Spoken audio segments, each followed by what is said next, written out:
Тем временем общественники, врачи и депутаты продолжают дискутировать. QR-код как шанс выхода из пандемии. Кто за, кто против.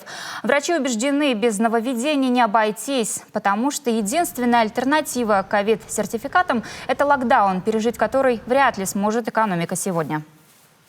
Для того, чтобы выйти на плато, снижение заболеваемости, нужно было давным-давно эти QR-коды придумать и завести их, запустить. Потому что мы сейчас говорим с вами о временном показателе до июня месяца. 4 месяца не потерпеть, дайте нам вздохнуть. У нас тоже врачи все уезжают.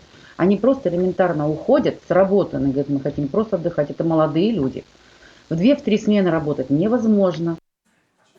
Ковид – причина того, что с перегрузкой работает система здравоохранения. Если так пойдет дальше, плановая медицинская помощь в республике вскоре будет парализована из-за отсутствия кадров. Больницы уже не могут оказывать ее в полном объеме. Хирурги уже не оперируют. Вы меня извините, но мне сейчас страшно попасть на операционный стол. Не дай бог. Не дай бог. Вы вот эту ситуацию поймите, идет реальная война. Идет война. А мы сейчас думаем, стать нам с ружьем или отсидеться на удаленке. Ребят, это война. Это война.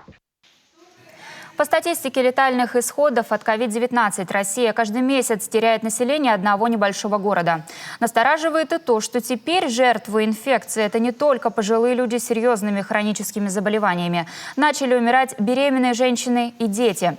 Эпидемиологи прогнозируют, если вирус перейдет на подростков, он будет мутировать, появится новый штамм. Значит, ждать очередной всплеск. Бизнес все понимает, но вводить QR-коды на несколько месяцев пока что согласны не все предприниматели. Говорят, выручка за последние 2 недели сильно упала.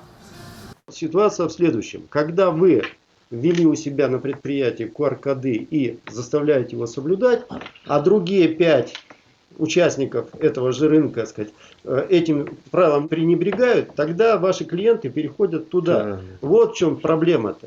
А если все ведут QR-коды, сказать, это все восстановится. Так действует система.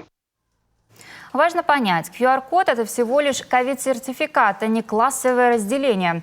Вакцина уже спасла человечество от многих страшных болезней – оспы, чумы, туберкулеза. Сейчас то самое время, когда следует направить ее на борьбу с новой коронавирусной инфекцией.